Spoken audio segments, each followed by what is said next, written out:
2천만 원을 당신에게 지원을 해드리겠어. 근데 조건이 있대요. 2억 5천 미만일 경우에는 이 돈을 내가 달라 소리를 하지 않겠다. 만약에 이게 사실이라면 여러분 어떻게 하시겠어요?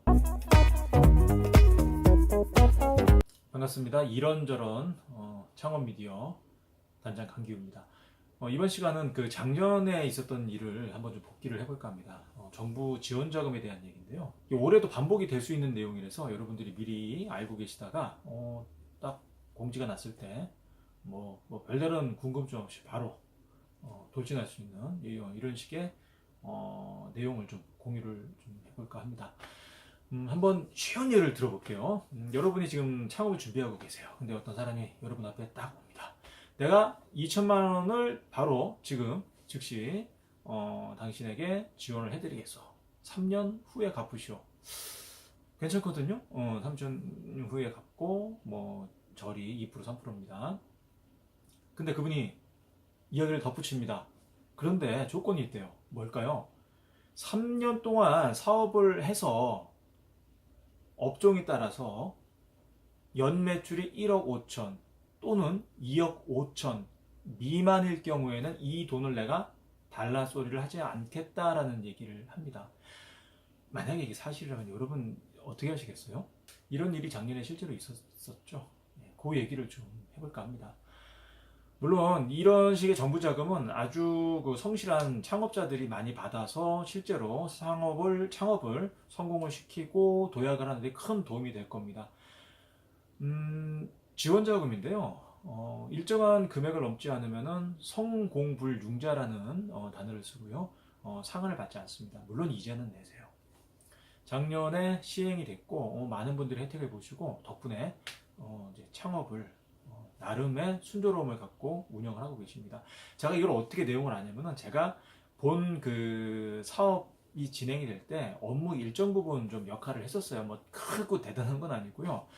그 자금을 지원을 하게 되면은 이제 면접을 보고 기본적인 좀 이렇게 대화를 좀 해야 돼요. 내가 이 돈을 받아서 어떻게 쓸 것인가, 유용을 할 것인가에 대한 대화를 하고 합격이 되면은 바로 은행에 가시는 게 아니라 저와 같은 컨설턴트에게 좀 자문을 받습니다. 마케팅 자문을 좀 해드렸는데 대부분이 정말 성실하셨고 그 돈을 가지고 열심히 지금 잘 유용하고 계신 걸로 알고 있어요.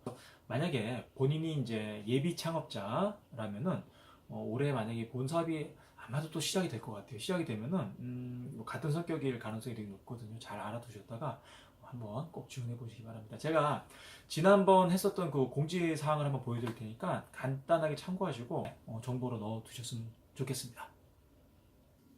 네, 지금 사이트 제가 접속을 받고요. 생활혁신형 창업 아이디어 톡톡이라고 되어 있습니다. 요 사진 보면 제대로 이제 접속이 된 거고요. 사업 속에 들어가 볼게요.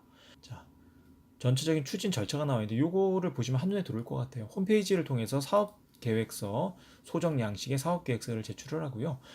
그것을 통한 서면 심사, 그리고 서면 심사를 통과한 분에 대해서 다면 면접, 오프라인에서 면접을 실제로 봅니다. 거기서 통과가 되시면은 컨설팅을 2회, 최대 2회 동안 받으세요. 그 다음에 여기 나와 있진 않은데, 해당 사업장을 활용할 그 공간에 대해서 실사를 나옵니다. 실사를 한번 받게 되고, 이제 해당 은행에서 이제 자금을 신청을 받게 되는 거죠. 자, 사업 공고 바로 가기가 있는데요. 보시면은 여기 보이시죠? 첨부 파일을 열게 되면은 다음과 같은 문서가 나오게 됩니다. 자, 생활혁신형 창업지원 모집 공고로 되어 있고요. 5,000명 대회로 지원해주고 방금 말씀드렸던 그 내용들 되어 있죠. 그리고 지원 대상자는 예비 창업자 또는 사업자가 있더라도 1년 이내에 창업한 분에 대해서는 가능하다. 이제 중요한 게 여기서 나오는데 2.5% 최대 2천만 원 되는데요. 이거는 참 낯선 내용이죠. 성공 실패를 심사를 합니다. 3년 후에 자금 대출을 하고 3년 후에 성공 실패를 이제 심사를 하고 최선을 다했으나 성실하게 실패했다라고 판단이 되면은 대출 상환 의무가 면제됩니다. 이게 핵심이죠. 보통 비즈니스에 리스크가 있는데 그 리스크 때문에 못할 수 있다고 제가 앞서 말씀을 드렸잖아요. 그런 부분에 있어서 참 내가 하고 싶은 거를 정말 한번 해볼까라는 어떤 자신감을 불어주는 내용이 아닌가 싶습니다. 평가 점수 70점 이상 받으시면 최종 선정이 되는 겁니다. 여기 이제 나와 있는 거는 이제 앞서 보셨던 1차 서류 심사에 필요한 소정 양식이에요. 여러분들이 이제 쭉 이제 사업 계획서를 제출하셔야 되는데, 되신 분들은 이제 정말 혁신적인 것들, DIY라던가 무슨 뭐 온라인 쇼핑몰로 무엇을 한다라던가 뭐 그 폐휴지 이런 폐품으로 나가는 이런 제품들을 재활용을 한다라던가 이런 식의 혁신적인 제품들이 많은데, 그 안 된 경우도 있었어요. 실제로 안 된 경우에 제 사례를 딱 간단하게 말씀드릴게요. 나 식당을 해서 돈을 벌고 싶어요. 안 됩니다. 여러분 좀 납득이 가지 않으세요? 혁신적이다라는 기준으로 생각을 해보는 거죠. 혁신적이지는 않거든요. 네, 그래서 안 되신 경우가 종종 있으셨어요. 그래서 사업계획서 작성을 하실 때 그 부분 꼭 염두에 두시면 좋을 것 같습니다. 어떠세요? 이 자금은 정말로 창업을 성실하게 운영하실 분들이 꼭 받아서 운영하셨으면 좋겠어요. 최선을 다해서 운영을 하시고 성공적인 창업에 본 자금이 잘 활용이 되었으면 하는 바람으로 본 영상을 공유해 봅니다. 자, 여기까지입니다. 감사합니다.